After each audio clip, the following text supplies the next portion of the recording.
欢迎来到新兴消息频道，请订阅频道，所以大家不要错过当天最热门的新闻。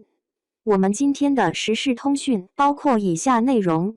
赵丽颖分析许半夏喜欢赵磊的原因，角色理解到位。风吹半夏虽然每天都更新，但完全跟不上大家想要一追到底的热情，可想而知这部剧有多吸引人了。在赵丽颖的采访中，她对许半夏的任何问题都回答得十分透彻，看来她这次对人物的理解很到位。赵丽颖说，苏医生是一个很好的人，相当于发了张好人卡，哈哈。但是二人的职业观念有很大的差距。记得剧中苏医生有一句台词，大概是对他来说钱多钱少不重要。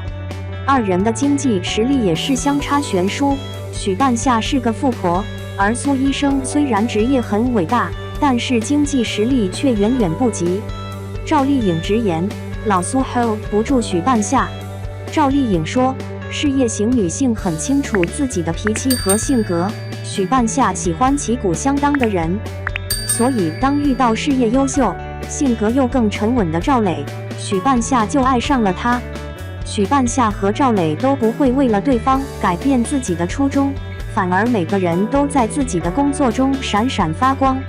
对于许半夏和赵磊之间的相处模式，赵丽颖称是一种很成熟的交流方式。你喜欢二人的强强联合吗？二，李光洁与赵丽颖上演一场势均力敌的爱情。电视剧《风吹半夏》目前正在江苏卫视热播。近日，主演李光洁接受采访时直言，剧中自己是赵丽颖的最强辅助，两人之间上演了一场势均力敌的爱情。主角赵磊与本土企业家不太一样，《风吹半夏》讲述了几个平凡普通的小人物白手起家，从最初以收费钢铁为业务，后逐步接触钢铁行业，最终凭借独到的眼光和果敢的性格，闯出一番天地的故事。赵丽颖、欧豪、李光洁、刘威、柯蓝、任重等主演，其中李光洁在剧中饰演赵磊。在李光洁看来，赵磊是滨海最稳的老板，他是上世纪90年代经济产生巨变的时代第一批留学出去的外企高管。因为有过留洋经历，注定他跟剧中其他的本土企业家不一样。而正是赵磊身上的成熟男人的魅力吸引了李光洁，他的眼界、他的格局、他的睿智都非常吸引我。他是一个商界预言家，他很多判断都具有前瞻性，特别准确。赵磊可谓是90年代的金领阶层，距离李光洁现在的生活比较遥远。为了最快进入角色，李光洁表示自己尽可能的去感受赵磊在那样的环境下的所思所想，以及体会创业者在当时的行为动机，搜集一些影像资料，主要去了解那个年代留学归来的人的精神面貌、着装特色，看他们的语气、态度，然后从这些里边寻找到和赵磊比较接近的形象。这些可能是我进组前最大的一个准备。因为剧集聚焦钢铁行业，为此李光洁进组前查阅了钢铁行业很多视频和图片资料，了解这个行业到底是怎么回事儿。李光洁笑言，自己与赵磊这个角色最像的地方在于很清楚地去对待自己要做的每一件事情。他说，赵磊对他的每一个合作伙伴、每一个谈判、每一个项目都非常认真。我本人对每一个角色、每一个剧本也是如此。与赵丽颖首次搭档感受非常好。剧中赵磊经历了一段事业低潮期，人生很不如意，但是他依然没有放弃。李光洁坦言，自己演艺生涯也经历过这么一个阶段，不管人生状态是高是低，最重要的是去享受每一天。其实每个人都会有，因为人生必然不会一帆风顺，所以不管在什么时候，保持内心最真实的渴望跟热情，我觉得这个很重要。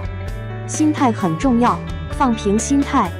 遇到自己喜欢的剧本，就好好去演，好好去把握，诠释好每一个角色。如果工作节奏没有那么紧张的时候，就好好去生活，这也是一个充电的过程。在《风吹半夏》中，李光洁和赵丽颖对手戏很多。李光洁表示，剧中赵磊是女主角许半夏，赵丽颖是的最强辅助，她总能在她最需要的时候第一时间出现，不管是个人情感上、公司运营上、对时局的把握上，还是整个事业的规划上，赵磊都是半夏从商经历里的最强辅助，他给了半夏非常多的建议，功不可没。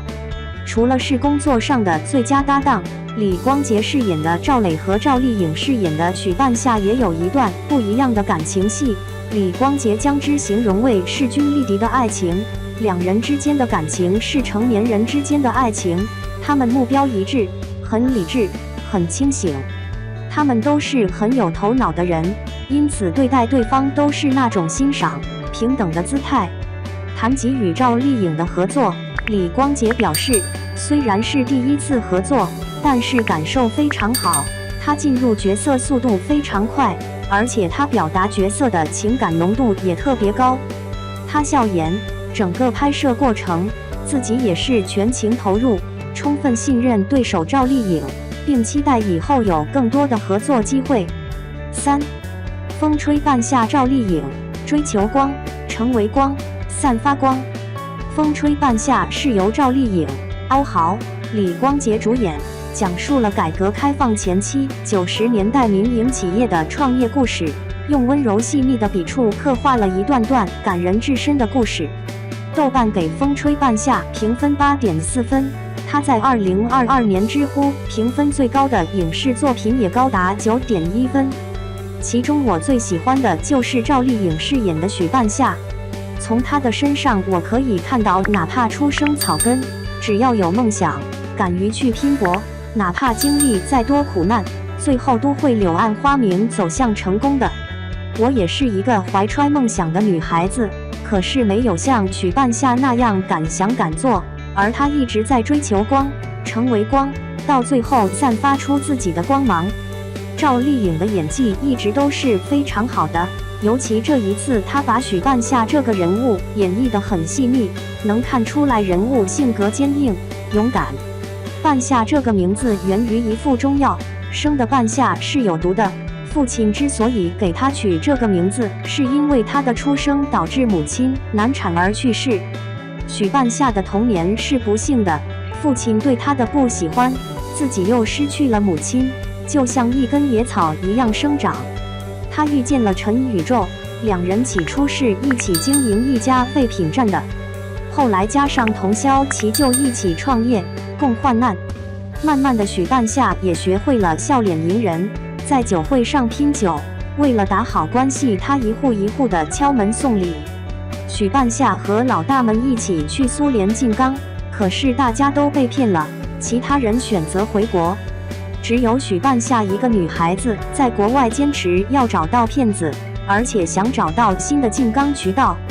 为什么赵总不借钱给武建设的原因，就是他很清楚知道，只有许半夏会玩了命的给自己把这件事做好。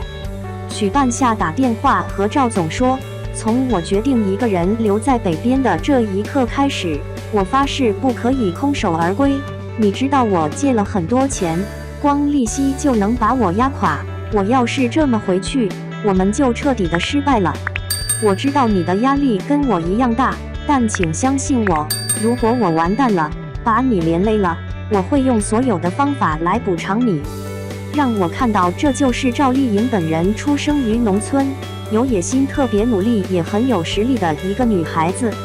有人说她，你一个女孩子不要现在总想着挣钱的事情，你现在当务之急就是找个男人嫁了。而许半夏回答，好男人都结婚了，我这么年轻，我不想赚钱，我想什么？这是她的野心。她的淡定则表现在，就算被抓进监狱调查，她面对警察的提问，她还能唱起歌来。正当梨花开遍了山崖，河上飘着柔美的轻纱，喀秋莎，喀秋莎。但是许半夏和赵磊之间的爱情就不是那么顺利，因为中间有太多的利益。但看得出来赵磊是喜欢许半夏的。在许半夏独自一人去苏联静冈的时候，他就打电话关心。而许半夏在赵磊怀里就是小鸟依人的，他们的爱情就是势均力敌，强强联手。但是我最心疼的就是陈总，